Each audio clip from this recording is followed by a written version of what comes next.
Ladies and gentlemen, welcome to another video. And this is a game I literally played with the Super Saiyan. I mean, it says it right there. Goku LLN10 from India. So, an interesting game and one which I kind of had a good position at the very beginning. But as you will see, a couple of things fall apart. And without giving the full spoiler alert, you make a decision and you make your own conclusion as to how the game should have went, perhaps how structurally the pieces should have been positioned, so that obviously this became a game which was a winning game. So, of course, there, spoiler alert as to how the game turns out to be. But anyway, so the game begins, and typically pawn e4, which is a king's pawn to e4, and my opponent responds in a similar fashion. Then I move knight to f3, followed by knight to c6 on my opponent's side. So this is followed by bishop c4, and grandmasters like Anish Giri, Wesley So, and Maxime Vachier-Lagrave play the Italian game at the highest level. And essentially, that's what I'm doing here. I'm actually playing the Italian opening, which is an opening that is used, as I've mentioned, by a lot of grandmasters. So for decades, they have relied on this opening and have gone back and forth with its variations and its rich history of winning games. But of course, it obviously has weakness like any other opening does within chess. Every single chess opening has a weak spot, but it also has a strong point. But in my case, I play the Italian, which is just the typical opening game board here, as you can see. And my opponent responds with f6. Which again is a book move, adding pressure to the central pawn right over here with the other knight, which is this knight. So I followed that up with my knight to c3, and again just putting support on this pawn, which is already under pressure from this knight right over here, from knight f6. So the game progresses, and c5 again from my opponent, and this is followed on my side with the d3 pawn, and my opponent then responds with h6, which is the last book move, and they are continuing with a standard opening theory here. All right, and I respond likely with the bishop d2, which is an excellent move because now the bishop becomes more powerful by developing towards the action which is happening within the center. Now, I possibly could have positioned my bishop right over here because this bishop is not actually guarded or protected. But in this event, I likely would have just lost the bishop, and I would have then if I had moved here or in this square, my opponent would have actually captured this bishop, and I would have responded with a move e3 to this area right over here. So the game, however, continued, and my opponent advances and advances their queen's pawn to d6, which is also a good move. This move prepares for the bishop to join in the action, as you can see pointed right over here.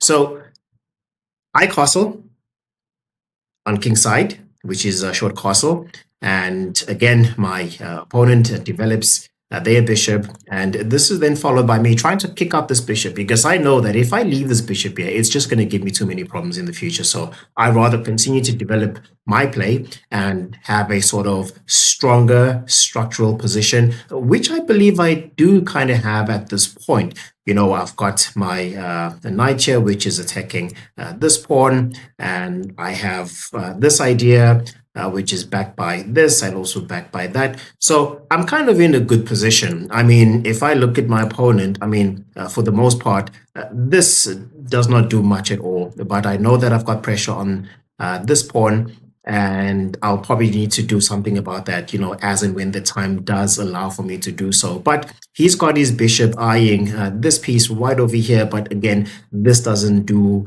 or help them very much. But there is one concern which I have at this point. If my opponent decides to take my knight at this position, then I'll be forced to take the bishop here. But a better move would be to move my queen to f3. Therefore, not exposing my queen by removing this pawn and opening this file to a further future attack. So when the game progressed, as I had expected, my knight was captured on the square, and I, of course, responded with the queen f3. So essentially not exposing my king by moving this pawn to this same square, and like I say, possibly exposing my future to perhaps, rook to this file, and then possibly, be in trouble for that. So that's how I played the game up until this point. I'm happy with my position. I'm happy with my move. And so the game continues. So this is where, things start to take a turn. Not for the worse, because this is something which I could have defended. As you can see, I have now this fork, which is coming from this galloping knights. The knights always gallop all the time. And they are one of the most tricky pieces. You just never know where they'll land. And if you're not careful, you find yourself in this type of precarious position where now my queen is under attack, and I've got this pawn right over here, which is not protected. So the best move for me is to move my queen right back to d1. And that is exactly what I did, moving my piece right back to d1 and getting my queen out of danger and ultimately protecting my rook in this row over here in row 2. So then we have this move, which is bishop to b4, followed by my response to bishop e3. And this is a better option, but it's not bad. There possibly could have been another option where I, possibly advance this forward and kick this bishop out of the way. But anyway, that was my move that I played in response to, the bishop taking up this block over here, which is b4. So the bishop captures, and I capture in return. And now I've got this pawn that I need to deal with over here. So the nice thing, though, is that he's got my bishop forked and the pawn over here. So this is forked, but I still have the option to capture on d4, this knight, and then, advance my pawn forward. So what happens is I do exactly that.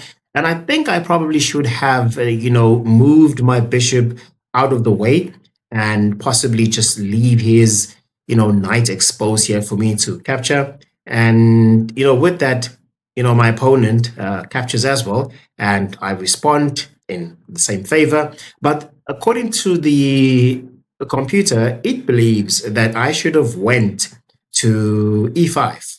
And after capture here, I possibly then would have moved forward to capture on f6, his knight. But that wasn't the case, so the game progresses, and they then capture on d4, which is in line with my queen here. So I captured as well. They did the same, and I captured their queen. So at this point, I am actually down, or rather, I'm actually up, sorry. I'm up by a point, okay? So I am a little bit better than my opponent, and this is now the middle of the game that I should have done way better. First of all, I have a very, clear position in terms of a very actually better position within the center. I've got my pawn heading this direction, heading that direction, or rather that direction, not that, it's that direction and that direction as well. And I've got my pawns as well, which are in the center. So I have complete dominance within the center here. And this is the point where I need to now figure out a way as to how do I convert this position. So he's got a knight and I've got a bishop, and in games bishops tend to be better than knights. At least that's my belief and understanding. And this is just because they have almost full sight of the whole board, even though it's a dark squared bishop. But still, my bishop can move all the way from one end to a board all the way to the other end of the board. It can do that from the left and from the right and so forth. It would have been better if it was paired with another bishop on the light squared, and then I really would have better dominance within this game. But for some reason, and like I said, I should have converted this position way better. And so I thought perhaps it's a better idea for me to leave my 2 pawns exposed right over here and then just go for the capturing of their knight. And obviously, in turn, they captured my knight as well. Now, they've got these two, stacked pawns right over here, or doubled pawns, one on top of each other. Not necessarily a good thing in a match. Ideally, you want your pawns to individually move within the given file, but sometimes you get these errors and there's nothing you can do about it. Now at this stage, again, I'm still up a point, and it's just time for me to convert this position. And for some reason, there are just certain things which I did not do very well. So I move my rook to d1, and followed by that, my opponent moves their piece away, which was a good move, actually, because essentially they're now targeting my piece right over here. And this is my pawn on e4. And I blunder. I possibly maybe let go of my rook prematurely, and it landed on the wrong spot. I possibly wanted to come, maybe occupy this space right over here, and these things happen, a slip of a mouse. This move wasn't what I was looking for. And my opponent captures on this, square. Then, with that in mind, I thought, okay, look, fine, I've blundered a free pawn, but he's not going to get my next pawn. So I advance to c5, and he then, moves his rook to d8, and I just take the rook. And I know that he's obviously going to respond by taking my rook with his king on a d8. So I respond with a check, and he moves away. Very good. Obviously, that is what he's supposed to do. I go back to backing up my pawn on the left-hand side, and he gives me a check. I move away. He now forks my 2 pawns on the left and on the right, on c2 and on f2. So at this point, I said, okay, we can both play this game, and I'm going to move to the right-hand side and target your pawn. But the problem is, if he goes for this pawn right over here, now I've got this pawn which is exposed.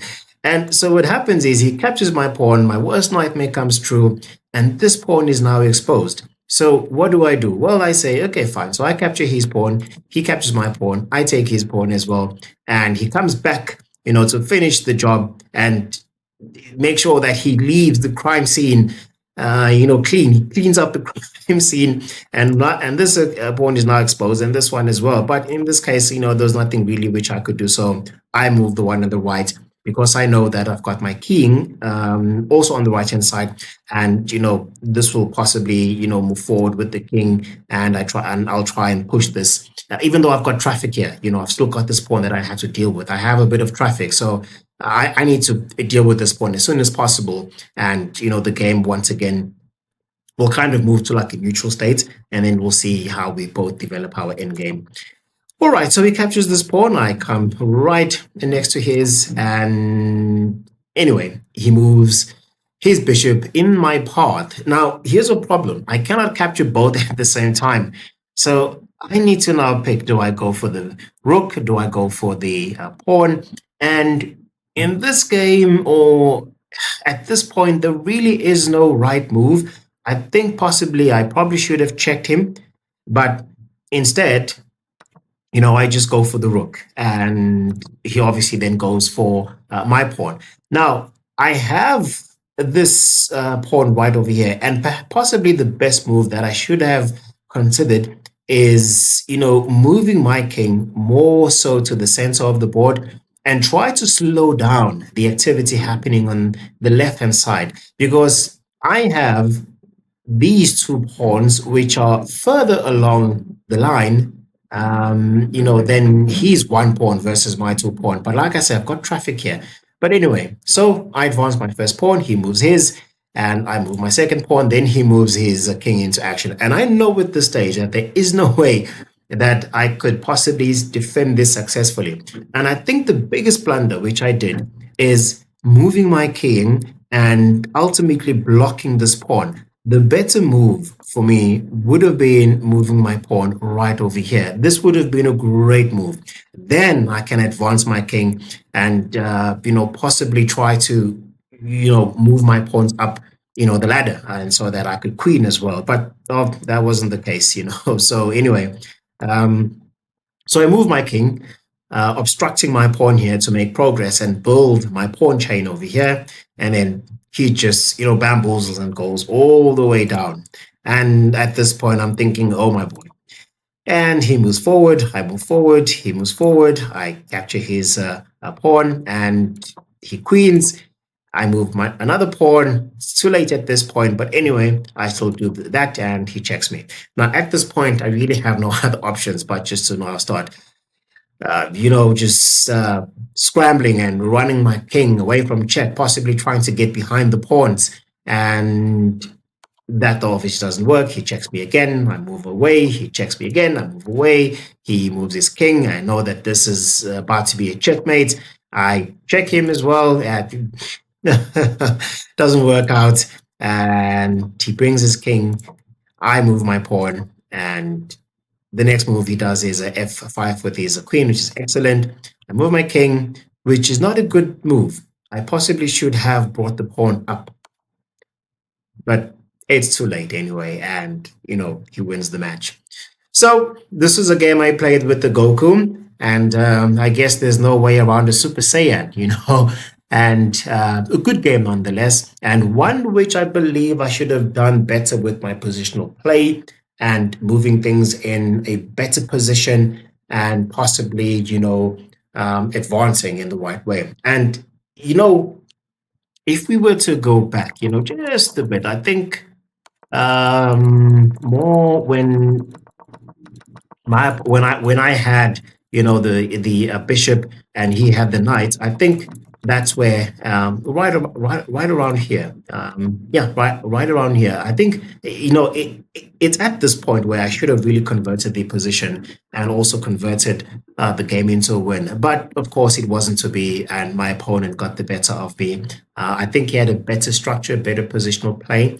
This is a game I played some time back. I think about I might not be too sure as to when I played the game, but I should have done better with the position and done better with the moves. But nonetheless, guys, thank you very much for watching, this video. I hope as you watch these games, you learn a thing or two, from my mistakes. And again, it does get better because there are a number of games which I've won after this. And that's what I'll be bringing you. Spoiler alert for the next video. So with that said, I'll catch you in the next one. Thank you so much. If you liked this video or enjoyed it, perhaps maybe look at how I narrated all this, then you know what to do. Subscribe, like, share, join the community, and I'm looking forward to sharing more chess matches with you. And of course, there's tournaments actually happening at the moment in many parts of the world. So you can check all of those out on chess.com. I'm just, sharing that if it's something you'd like to have a look at. And some fascinating stuff happening there right now. Very, very intriguing stuff happening. So with that said, I'll definitely catch you in the next one. Until then, take awesome care. Cheers for now.